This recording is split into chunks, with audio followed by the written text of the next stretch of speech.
Hey, welcome to What's the Story? My name is Janice Hermsen. I'm your host, and I'm here with Ed Noel. Welcome, Ed.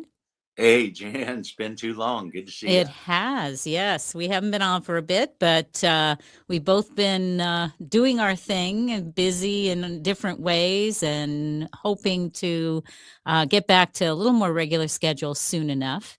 But in the meantime, we'll just pop up every now and then. Yeah, well, looks like there's plenty to talk about. Oh man, there's so much going on. I can't even believe it. But right now, let's talk a little bit about what's going to happen today. We have a guest coming on at the half hour, Tom Harriman, and he wrote "Liberty and the American Idea" and rebuilding the foundations. He's a sixth generation American, and I think that it'll be quite an interesting interview. Good book. Looking to have solutions as opposed to creating problems. So that's always good, right? Yeah. And then we want you to subscribe to Substack if you're willing. We don't do too many posts, so you don't get bombarded in your email, and you can just delete it if you don't have an interest in it. But if you do, take a look and hopefully like, share all the appropriate things, right? So, yeah, that's what we're doing. So, Awesome. yeah. So Ed, you have been doing some research. We are planning to be on another radio station in Oregon coming up. That's not happening immediately, but it is on the agenda. So hopefully some of the Oregon folks will be hearing some of what we have to say. Yeah, no, that's interesting. I was looking at, right. I don't know, as an American, as a person now who has choices and stuff, what city, if you're looking to build a city or grow a city or be the best city you can be, right? What do you need? What kind of things you got to have? And it's freer, low cost water and clean and continual with wastewater plans and you know. Infrastructure, water treatment, uh, trash disposal, right? Yeah. What's the plans? Where's that kind of going? That's a big deal, right? I mean, Yes. people deal with it all kinds of different ways, all kinds of different places. But in having those things, then, like water pipes, to me, the infrastructure on water pipes is horrible, right? On energy, it's getting better. And it looks to me like finally that we've realized that, energy is something we need more of, and we need to invest more in our power lines. And now when you have these, as a matter of fact, right here, Franklin Furnace, right where my aunt has a house, 3 miles from here, one of those Google stations are going in. And, with President Trump allowing them to build power plants with them. And I know at least Appalachia here, Portsmouth is getting a huge new power plant. They don't even know where they're building it yet, and they haven't broken ground or anything, but Hmm. it's coming. And so to me, you know, um, all those things, when I don't know, challenges happen, right? Whatever it is, um, you're sound, right? You're safe, you're sound, so Right. good police forces. And anyway, to me, they're the same everywhere. And folks here neglect water sources because it's easy. And And here is in Ohio, just so everybody knows. oh, yeah, yeah, yeah. He's not in northern Nevada right now. Well, and in likely northern Nevada, to me, it's going to be a power issue. Best I heard recently in an interview that they've been using the power generated by Nevada there for the power station for San Francisco and LA oversupply to keep them from blackouts now. Yeah. Yeah, that's Right. And so we've always talked about building power plants up the California and Nevada border because California will buy it. They need it, but they won't build them. right. Right. And Yeah, well, how because can of you all live their in a place with bad infrastructure? It's just a quality of life issue. but it wasn't always like that. That's just been in the last, what, 20 years, 30 years, that they've changed so much that, you know, uh, they just don't think about reality. They just think about the politics of it all, and it's become so left wing. And I don't mean just Democrat. I mean left wing, far left. That it's not reasonable. They aren't thinking. Yeah. I mean, and I think some of it's funny because you're right. The last 20, 30 years. Well, guess who I argue with quite a bit and discuss quite a bit is my son, who's 22, and he doesn't remember anything else. Right. Right. He Yeah. How doesn't could he? know before. Right. And so his actions are what's going on now. Right. And when the war happened, I talked to him, and it wasn't on his radar, and it hadn't kind of happened. Well, I Mm-hmm. talked to him like day before yesterday, or maybe it was yesterday, and he'd watched. He was excited and proud. Oh, I could feel it, that's good. right? But Yeah. I'm just saying, right? People, the generations thing is a big Well, deal. When I go back to oil embargo of 1979, right? We were squeezed because these folks squeezed us, right? We weren't drill baby drill and right. had controlled oil, and they also took prisoners, right? I was in high Right. school. I was Yes. a high school Yes. senior, and they took prisoner. It's been I mean, it's like one of those subconscious things in your craw.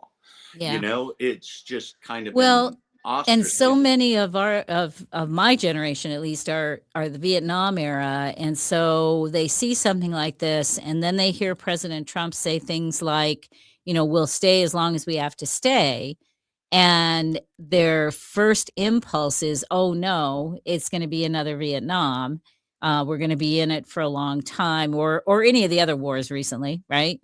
Well, and And I think with good reason. Best I know in the past, but I that's what we've disagree with done. that. But I I do disagree with too. that. I do too now. But in I the understand why they think it, but I correct, disagree with it, because then yesterday, right after I got this comment from somebody, then he says, "Oh no, we're going to get out. We're getting out as soon as we can." So with a president like Trump, you don't know what he's going to do, and that in some ways is good, and in some ways is bad. Just depends on who you are, and but from the standpoint of a war, my recollection was, as a child, that we never knew what they were going to do. We didn't have the playbook, right? well, right, we So had no access to information. no, no. And so now, with all the information that's out there, how can you, if you're gonna be at all strategic? I mean, that's like having a business and saying, here's my books, here's what I'm gonna do next, here's my business plan, here's my marketing strategy for all my competitors to see. Why would I Right. do that? I wouldn't do Well, that. well, right. And that's just that fact. We were talking earlier. That's that living in the moment, happen to know everything that's going on. Right. And even watching the news, right? And I won't name them, but I've been watching some Fox News. I haven't watched it, but when I need to know what's going on, I want to know. This is where I go, and so I turned it on. But some of the questions emanating from some of the people showed just a total lack of understanding of the big picture and the past. Right? They were younger folks. They Right. don't know stuff, right? And Well, to and me, again, it's that they're informed folks, and they were not educated. right, and it's that immediate information thing.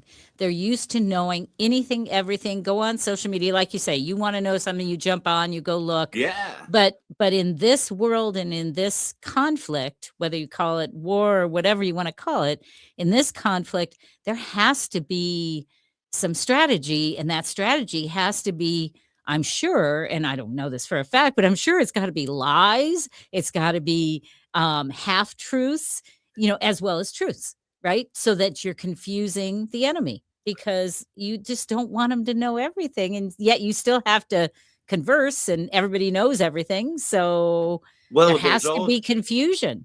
so here's another thing. that's going on that I don't know if people notice, right? We're partnering with like ruthless folks, right? So Yes, Trump yes. can go ahead and bomb these places and do these things and be the good guy because they're going in and killing the folks, right? They're doing the targeted killing. I mean, we're bombing places, we're after them, but Israel had the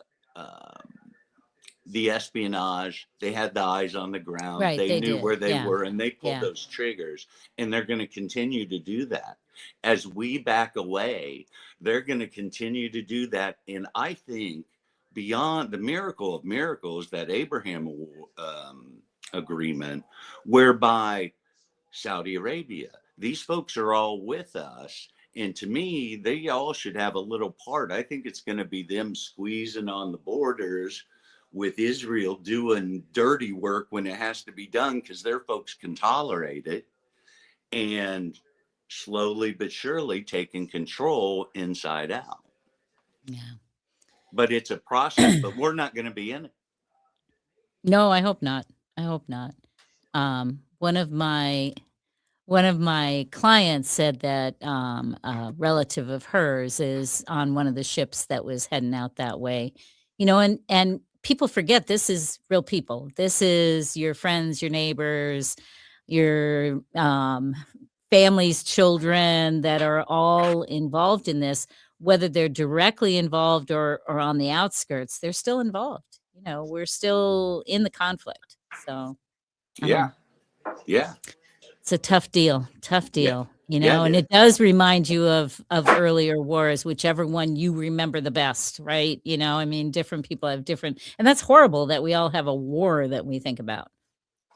It is. And well, likely it's coincides with some other important part of our life, or Right. in the older wars, or well, 9/11, right? That date, That's what people I know mean. where Yeah. you knew where you were. It was kind of our JFK kind of moment. Right. And people, and especially young men, went into the service because of 9/11, and many of them feel betrayed because of that. So, it's a really tough deal.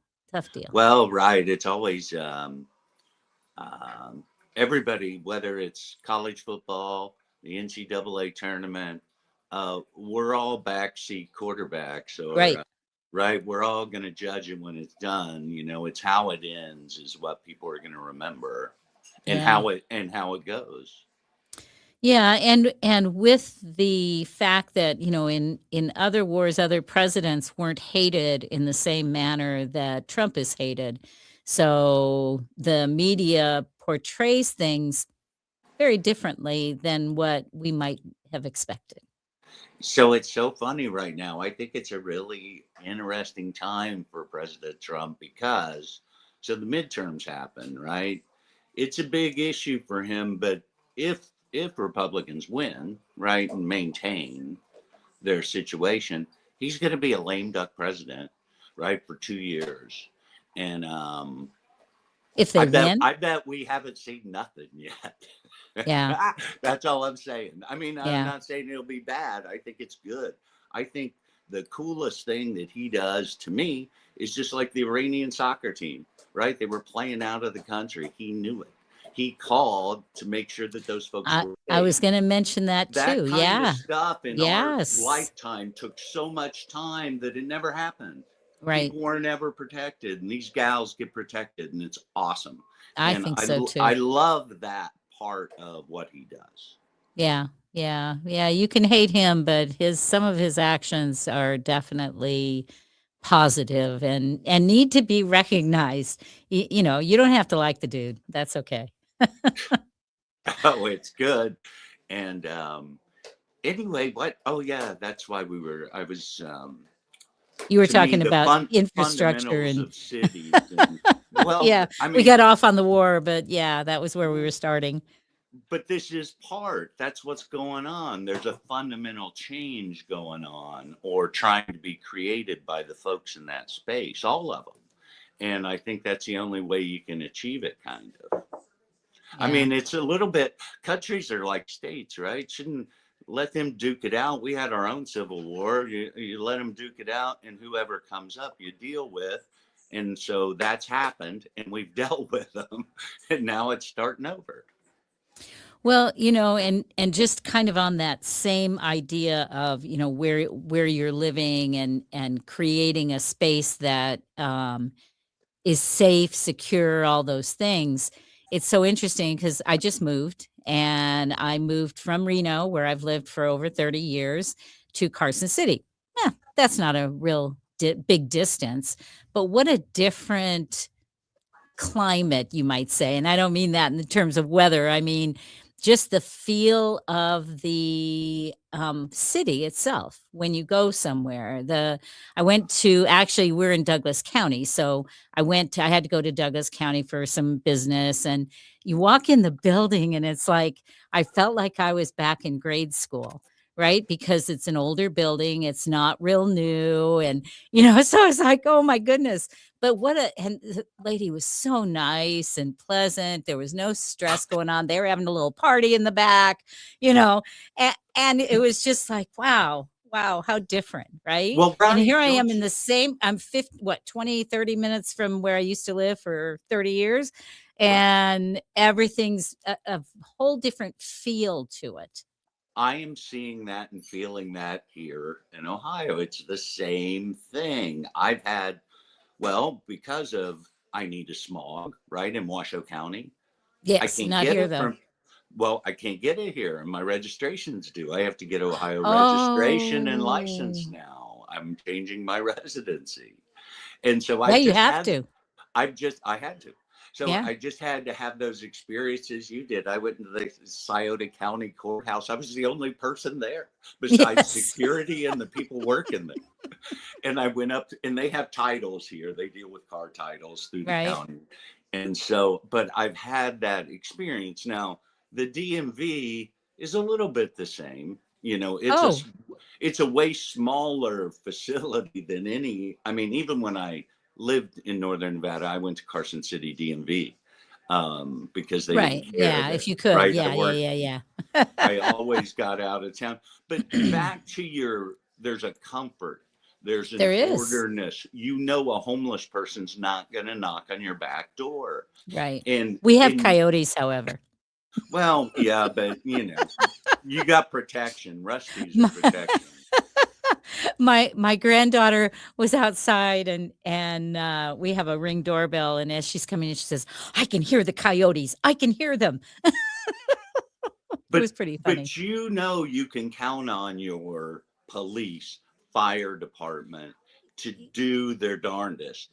And Yeah. I think honestly, I in Washoe County, I'm not talking about the individuals. I'm talking about the systems, the organization, right. the planning is not in place. They don't have a clue from the Well, top down. well, And here's they've just, here, I don't know what happened to you when you went to the DM, or if you've gone to the DMV yet in Ohio, but so I went online and I changed my residence and, for my driver's license and for my vehicles.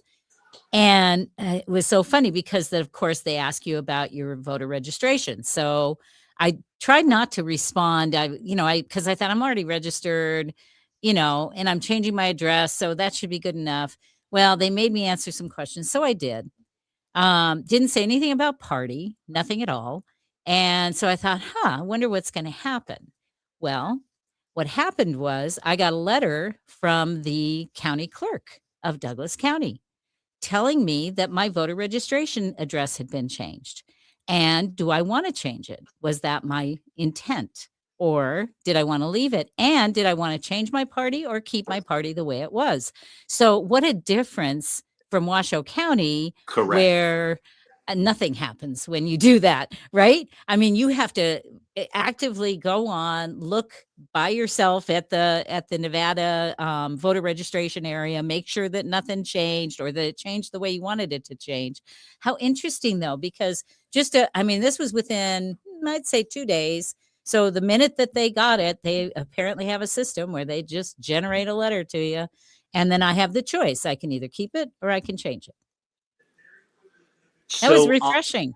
It was No, very it refreshing. is. I mean, it's so not Washoe County, right? You Right. can't trust anything that comes out of government because it doesn't have a plan. There's no And system. that's There's systems. no, That's why I mention it, because that's about systems. And they would probably say, "Oh, well, yeah, but it's a small county, so that's how they can do it." No, we uh, play a lot of money. We have big systems, big machines, everything else that we buy for Washoe County. You can do that. That's an automated item. That's a DMV does this, then you do this. I mean, anybody who knows anything about programming knows that's a simple program. also, Reno ain't that big, No. right? I mean, look around, right? Yeah, if It's it was not Clark that County, big. but even Clark County, I don't know, and you subset it, you do different things to make it easier. I mean, there if we can figure it out, why can't they? Because they don't want It's to. been figured. That's exactly right. The solve is there. All they got Mhm. to do is see it. But this is why, I mean, you have a city like Reno that doesn't take care of the foundations. I had to call and get some insurance on my house, and a company left town, right? There's a whole nother thing. And Oh, we got yeah. into the discussion of the density in Washoe Valley and how the city and council, I heard through her that they have like done some things, but I'm like, they've just keep putting density in a place that catches fire every Yeah, year. And what is that? What kind? That's just not looking at what's going right, on. They right. don't have the people at stake. Yeah, And so yeah. it's all about, many times people get, it seems, and I'll say both sides, but mostly on the left, that when people win an election, it's like time to to have a parade and a party and celebrate. It's a time to go to work. Right. Those civil servants, those folks that keep, it's all about the city functioning. And like I said, there in Washoe County, I don't think they got that answer. Well, and so much of it is, I don't know. I'm just going to say it. It's corruption, and there's a lot of corruption here. You would think it would all be in Clark County just based on it's bigger, and past history, but there's a whole bunch of it here. There's a whole bunch. Actually, our friend Oscar recently submitted his book to me, and it's called Murder at the Mustang Ranch. I hope he doesn't mind me announcing that, but it's very interesting, and that's where he talks a lot, because he did a lot of interviews with some of these villains, you might say, right? Conforte and some of the others. So, he talks about all that corruption that happens in Washoe County and Story, and all the surrounding. You'd think being smaller, you wouldn't have as much, but oh man, there's a lot of it. Well, the only way you can keep secrets is to be smaller. Ah, that's interesting. That's an interesting thought. I hadn't thought about it that Right, way. they're talking about 2 or 3 people in the loop there. Yeah, that's true. That's very true. Yeah, it's easier to keep those secrets if you're smaller. You're It's right. more old time Yeah. radio, right? That's what it is. You've been listening to too much of that. So they were simple. They just killed the bad guy. Didn't agree with him. It's I will kill true. him. In the 50s, they just It's killed him. true. It's true. Yes, and that's a lot of what I've been reading. I've been reading his book. I'm about halfway through. So, yeah, very interesting, but I think it's gonna be a good book for him too. I hope that it I want gets to out read. there and people read it. I want to read it just based on the title. Yeah. Yeah. Yep. Well, if you like boxing, there's a lot of that in there too. Awesome. So, So yeah. it's Nevada. Yep. It's very Nevada, very, very northern Nevada. Awesome. So, And often too, when we talk about the cities, I mean, you just talked about Carson City, but best I know, there's like 14 other counties in rural Nevada that have a clue too. yes. Right, that take care of those things in an orderly fashion. Well, you Uh, heard you that know, you heard that Amadei has resigned. He's not going to run again. So I did see that. that seat is open, and it's interesting to see who's jumping in, who's supporting them. Democrats are, I guess, on the fence as far as if they're going to fight for it, because they feel like it's very, very red. So probably not going to have a chance, but they're thinking about it. So it'll be interesting to see what happens. Well, I mean, surely hope that Nevada doesn't field a candidate like the folks that just came out of the Democratic primary in Texas. Are you kidding? Was that Texas? I Right? I thought know. that, I know. right? That could have been Massachusetts. I mean, it was crazy to me. Yeah. I mean, in the winter, it's still kind of crazy. But anyway, yeah, life is certainly interesting and it's moving quicker than it was. It really is, yes. And when we have Tom Harriman join us, it's going to be quite interesting because he talks a lot about freedom and America and what our founders intended versus where we are, right?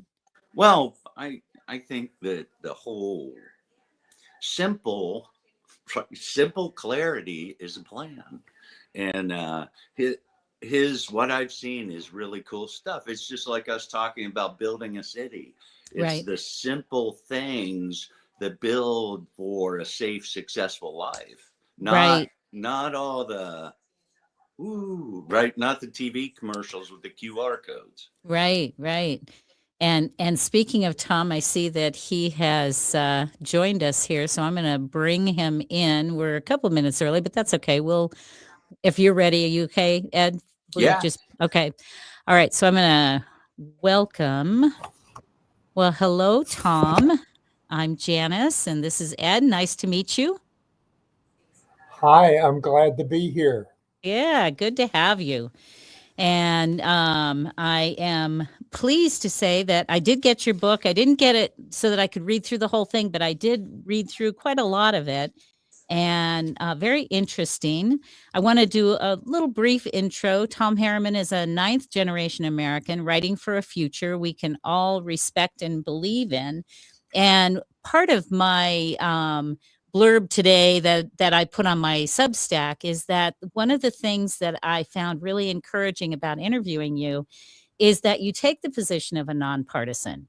You're not taking sides in what you do, and you argue that it's time to stop shouting across the aisle and start building over it. What a great idea. Well, we'll only solve problems if we can talk to each other. And, and nobody wants to talk to each other right now. So It's true. that is a major problem. And if we can't relearn how to talk to each other, we're headed into a dark future. And so this is why it's so important.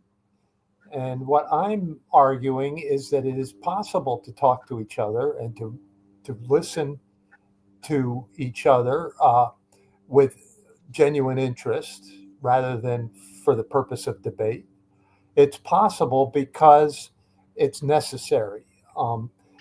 But it's only possible if we are willing to, if we understand that our um, our interests, our opinions and views and values do not need to change.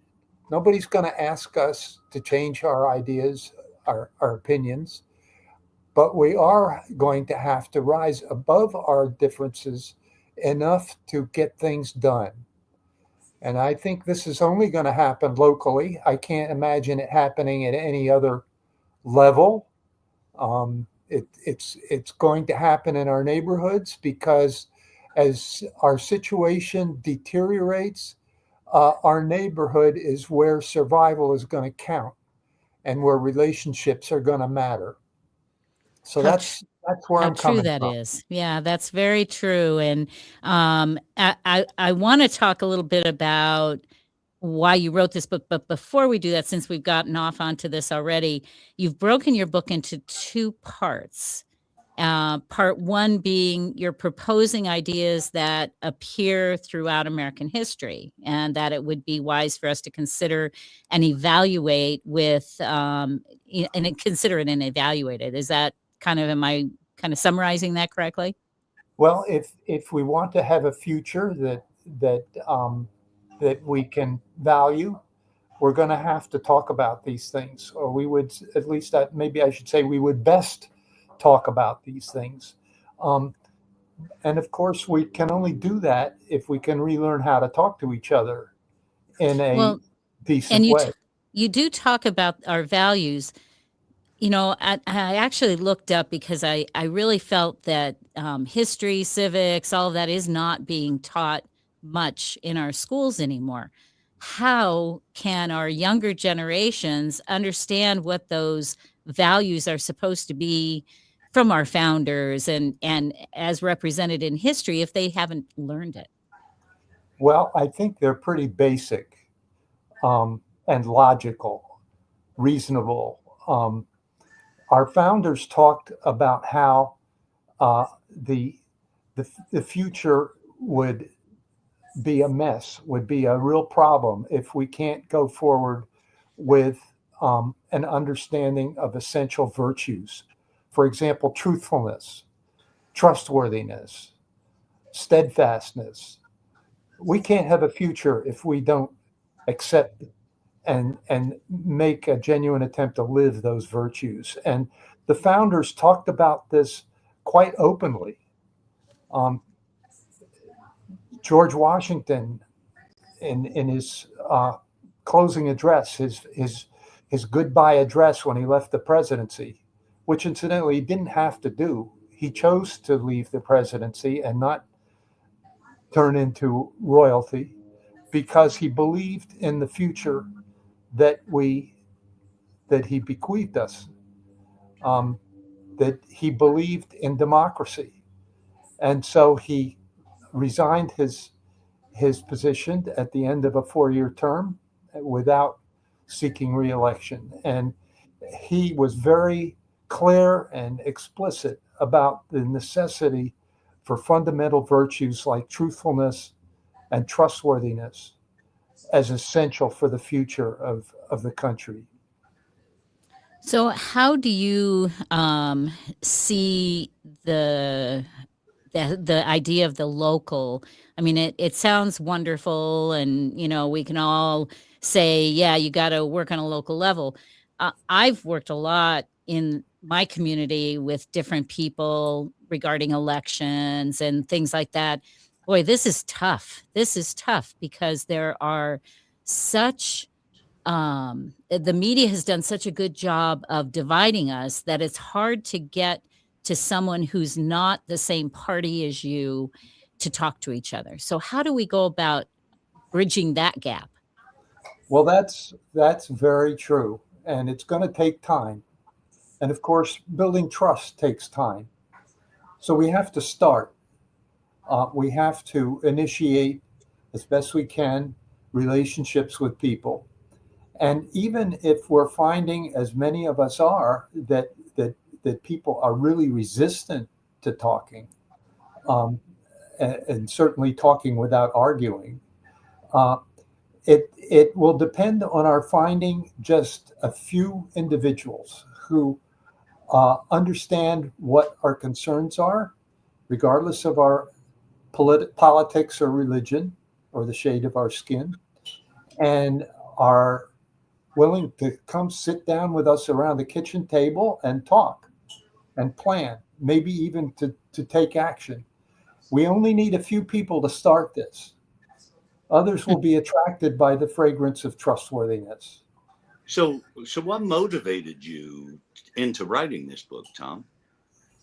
Well, my concerns, which I think we all probably share. The book is for Americans who care about America and are concerned about the future. I think it's clear to all of us that things are not going well, and many of us recognize that things have not been going well for a long time. Working Americans have known that something is seriously wrong for decades. And I think that we need to talk about this, and we need to talk about what to do about it. And I think it's particularly important, based on the things we've already mentioned in this conversation, that we don't need to change our opinions or our values in order to address local problems. And I'm not necessarily talking about elections. I'm talking about even more local. What are our needs? As our circumstances deteriorate, we're going to need our neighbors, regardless of whether we like them or dislike them, or whether we agree with their politics or not. We're going to So need to build trustworthy relationships, dependable relationships with people that at this point we don't even know. And so we need to start now because it's going to take time. yeah, it's interesting. I was at the first half of our show, I was talking about the fact that I just moved, and I moved to a smaller community. And the first thing that happened was that one of my neighbors from like 2 blocks away came walking over to introduce himself and say, "Hey, welcome to the neighborhood." So very different than the community that I came from, although my neighbors were very nice, but not, it was just different. It was just different. So yeah, I Taking, think some of that is yes, taking that kind of initiative is really, really right, important. right. And he was actually from California, which I thought was funny. So Well, hey, I think, Tom, it's important, right? And I think these things are certainly fundamentals. But is there, I don't know, are you expecting a downfall or an apocalypse or some kind of reason why we may need to lean that way further? Well, I don't know where it's going to go, and I don't claim to to have uh, some kind of extraordinary vision, but I can see that it's not going well. And it did not start with the politics of the last 9 years. It's been happening for much longer. We are experiencing structural change in the United States and in the world that is quite profound and really is no one's fault. And the present politics are a consequence of that, not a cause. Um, I I don't know where it's going to go, but I think that we need to get serious about keeping it from getting any worse than it needs to be, and about protecting ourselves in our local communities. so in your book, do you make suggestions for what people can do to start to begin this process and kind of open doors? Yes, and I've tried to recognize the kinds of problems that people are going to face when they try to do this, and to provide ideas and guidance about how to deal with those difficulties. It's fascinating to me living. I lived in Reno for 30 years and then moved, to a place that's small and community and older. And folks in poorer communities have a connection because they need each other already, right? It seems to me the more affluent lots of people that like, right, you can live next door to somebody for 20 years and never even see them. Um, Well, that's it's very a true. different camaraderie, right? When I'm shoveling snow, I wave at the other person across the street shoveling snow or help them. It's just there's a different sense of community, it appears. Well, we there have been several studies over the last decade about how um, uh, social conditions, even in working class neighborhoods, have been deteriorating for a long time. And th- even though they are communities like the one you described, uh, people are far less involved with community organizations than they have been in the past. That people are less likely to participate with PTA, with uh, bowling clubs, with having guests over to their home. It's just happening um, to a fraction of the amount that it Which used to which happen. goes to your point about trust, that we have to rebuild trust Well, in our that's communities. certainly part of it, but I don't know which comes first, the chicken or the egg, but it's all related, yes. So, how did your experience in the workforce contribute to this story that you decided to write after you retired? I mean, that's a big project to work on after, when you go into retirement. That's not retirement. No, it's not. I've been wanting to write for myself for a long time, and before I retired, I was focused on writing for other people. But it's I've been working on this project for 10 years before it got published. I now have a second book on the way, which is a little more accessible to people and is addressed to a broader audience. And I'm calling it Conflict and Community, a Handbook for Humanity. And hopefully that will come along within the next year. So that'd almost be like a good follow-up to this, almost like a little workbook that you can say, okay, here's where we're going. I was going to say, box them up and send them to Iran, right? I'm sorry. Say again. I'm sorry. I said they need to be boxed up and sent to Iran. I mean, some of the stuff that we're talking about they have the opportunity to do again, but haven't had our experience. It's fascinating. Some people think they have it all figured out, and they're not interested in listening. I always find that's about the time I'm ready for my car accident. About time I got it figured out. Well, go ahead.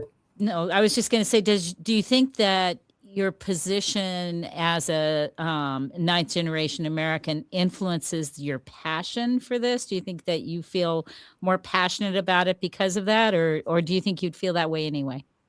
Well, I think I would think that way anyway, feel that way anyway, but there's probably a relationship there. Okay. And then one of the things that, we talk to a lot of authors, and each one is extremely unique. But we like to find out why you decided to write the book. And can you share just a little bit about your journey getting there? You did a little while ago, but kind of give us your story. What was your focus, and how did you put it together? I mean, this is, it's a healthy book. It's not just a couple of pages. It's over 200 pages long, almost 3. Give us some insight. Well, it evolved. It directed itself in a lot of ways. As you can see, the first half of the book, part 1, is essentially a collection of independent essays, although it's all interrelated in the sense that it reviews the ideas and influences that have brought the United States to where it is. And these are things that I think we would do well to discuss with each other if we care about the future. What do we want to keep, and what would we prefer to discard? And this is a discussion that Americans need to have. And part 2 is a strategy for how to make such a dialogue possible. Because right now, people, as we were saying, people are not interested in talking to each other. So how do we get past that? And I'm suggesting that that effort needs to happen at the local level, because that's the only place where we can engage intimately enough to really relearn how to listen to each other, how to talk to each other, and to stop beating on each other as we've been doing. Well, a lot of folks that I know are working hard to try to get more ordinary citizens involved in the political aspect of things. running for local offices, things like that. Do you think that is that part of your strategy, or do you just like ignore the politics completely and just talk about the real basics of humanity and interacting with each other? Well, I'm not ignoring it, but I'm not focused on it because, um, first of all, a lot of people are fed up with that, and don't see an alternative. And I think there really is a viable alternative right in our neighborhoods. Um, but I'm also concerned about having genuine, meaningful dialogue, authentic dialogue among Americans, which is not happening in the political arena. Uh, right now, the political arena is in trouble. It's not functioning. Um, the the Constitution is not functioning the way it was written to be. It's not being allowed to, and that problem is really very deep. It exists all the way down to a fairly local level, and so the alternative, which is not to replace it. Obviously, we don't want to replace it ultimately, but to relearn how to actually talk to each other in a meaningful way, to start listening for the purpose of understanding rather than for the purpose of debate, is going to happen in our local neighborhood with people who recognize that we've got problems that we need to address that transcend politics, that have very little to do with politics. So this helping people learn how to do this, supporting people to recognize that we need to learn how to do this, is a large part of my purpose.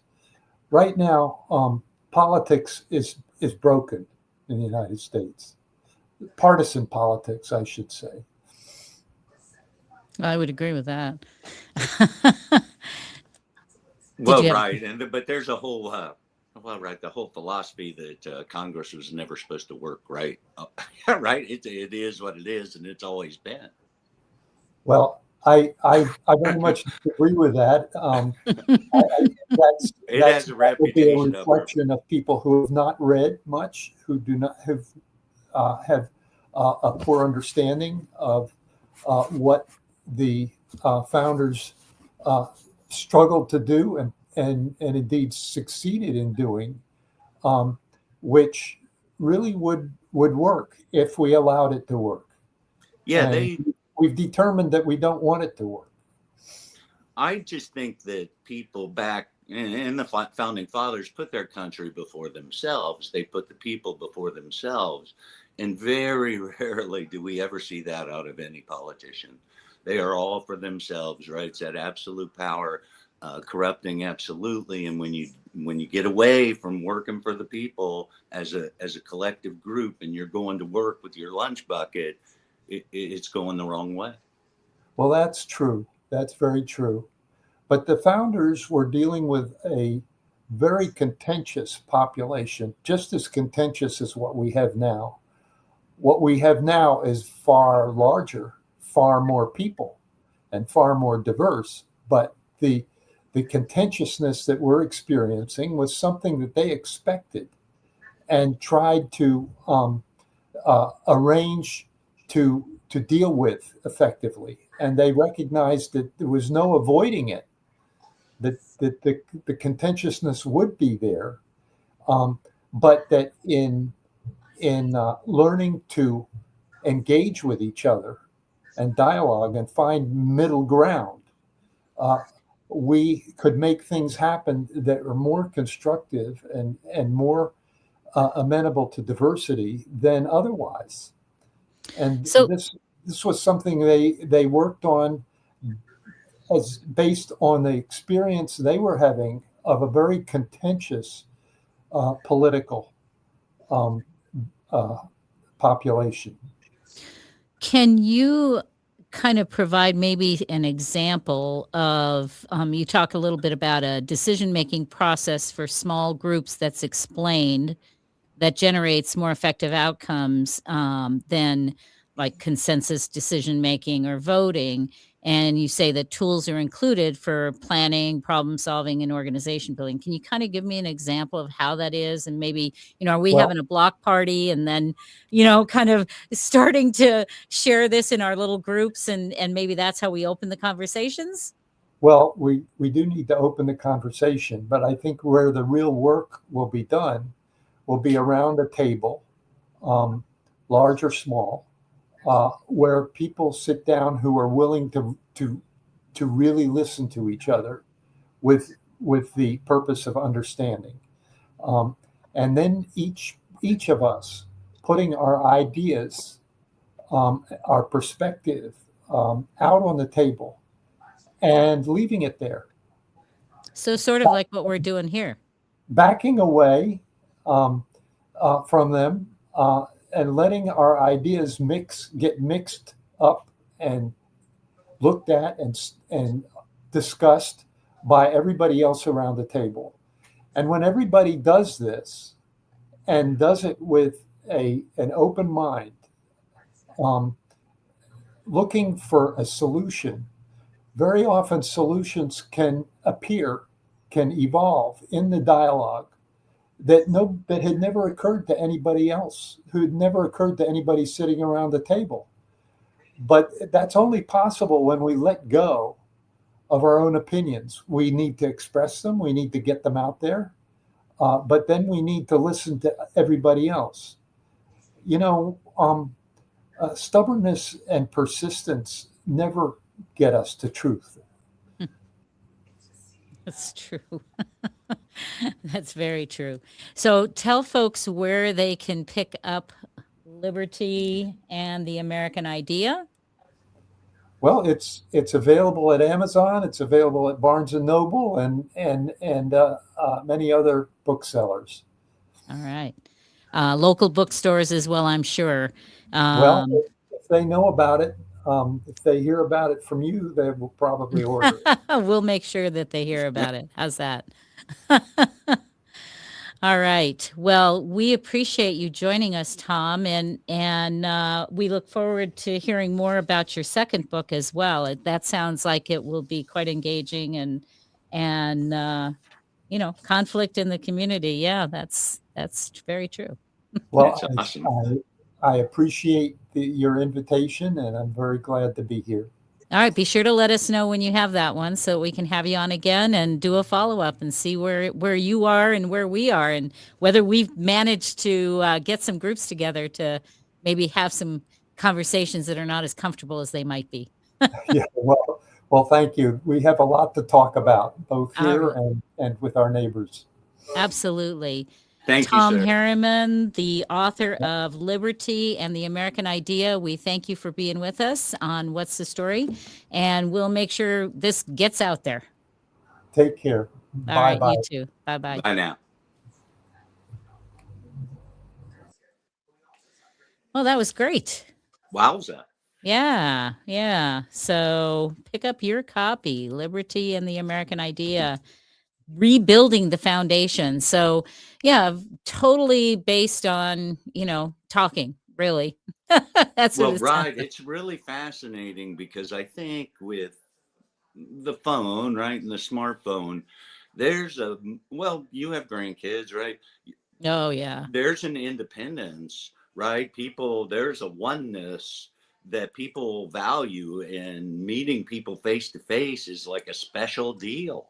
I agree with that. At the same time, that having that phone and all the tracking devices that are out there, I cannot believe how every single one of my grandchildren is tracked. Had I been tracked when I was their age, oh my goodness, would I have been in trouble?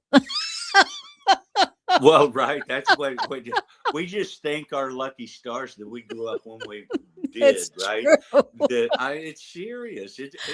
I can't believe it because I'm like, well, we know exactly where they are. I see them walking in the door. It's crazy. It's just crazy. It really is. It's an evolving world, and I think. I mean, you can track Fox if you want to all the I know. time. Well, right. My I car know. has tracking on it. They know where I am. I no, it's a safe thing, and it's a thing of today. Don't play with it.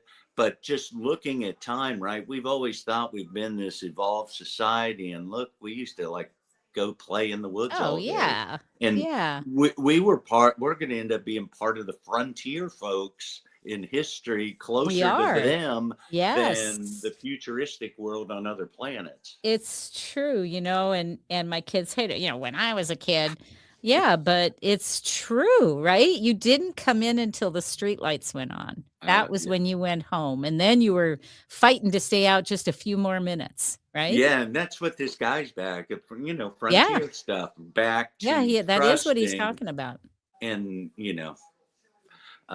yeah, it's interesting, and I do, it seems like, well, right, you had the local farmer dairy, you had the, mail came 2-3 times a day, right? So you had relationships with those guys. I have a relationship with the mailman here that, like, with the cluster boxes out, right? I didn't even know who my I knew Yeah. what a mail truck looked like, but I didn't know my person.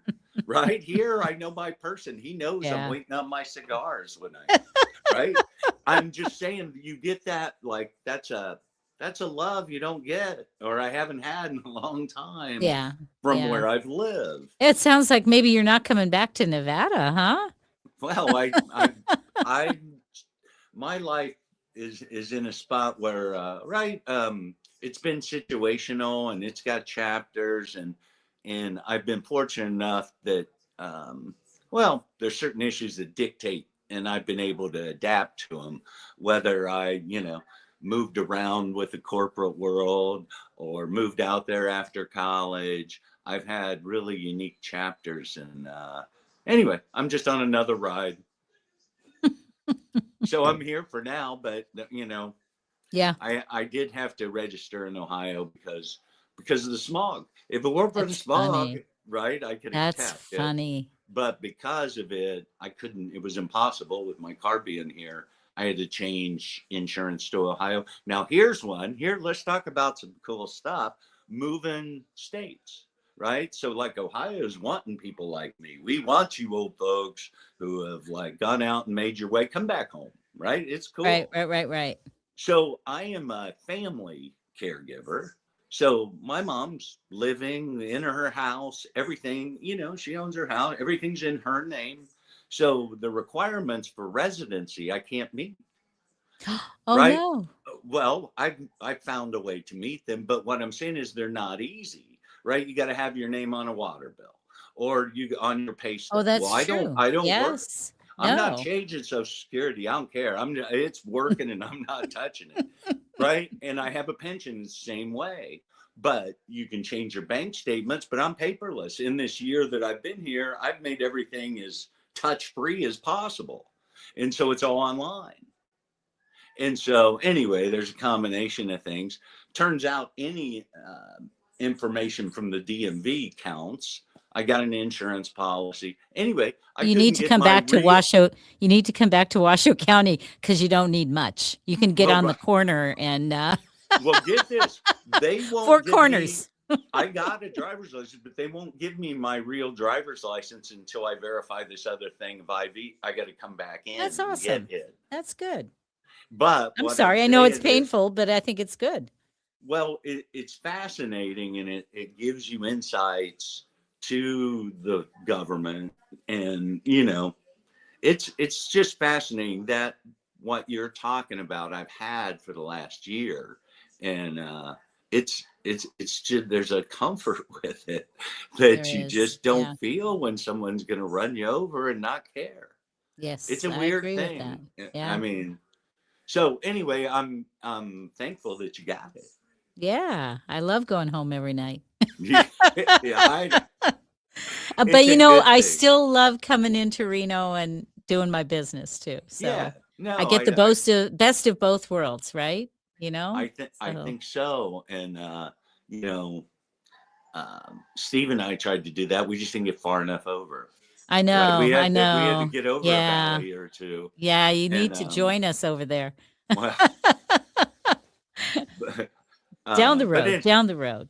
But anyway, and he's back. He's living at home now. Oh, okay. That's Yeah. good. Yeah. That's good. But anyway, for people that have not ever, the bulk of the people though do live in, say, rural Nevada, right? And Right.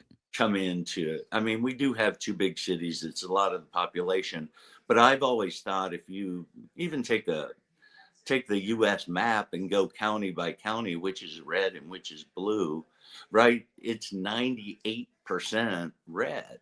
Most folks grow up and have this base and then go on to be whatever.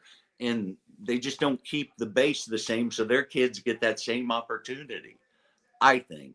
But in rural, they can do that, but they have Yeah. to go get jobs in the city. Right. Yeah. They got to make money. Yep. You can't And always do that in that's the what rural. it's about moving's about economics. It is. All right. Well, we've reached our hour, and though I think we could probably go on for another. Yeah, it's been refreshing. It's been very refreshing. We'll have to do it again. I won't say when because we don't know. I've got a couple other authors that have requested some interviews though, so we'll see about that. I don't know if you've caught my 5-minute little blurbs on the different books, but I'm going to keep doing some of that. Yeah, I've seen it. And yeah, getting some good reception from that, and we'll just keep going. I'm going to be opening up a book club down the road here. And so, yeah, lots going on here at LaRue. And I thank you, Ed, always for joining in. And hi to your mom. Oh, yeah. Well, you saw her there. She made a cameo. Ginger was below. I see that. Yeah. She needed to go. When you got to go, you got to go. Yeah, I was blocking the door. I go off while I'm by myself. I just operated in my space today. All right. Well, it was good to see you. And You too, Jen. Thank you very much. And don't forget, go out and buy Tom Harriman's Liberty and the American Idea. Good book. And we'll talk to him again when he has a second. Thanks for listening, folks. Yes. Thank you much. See y'all.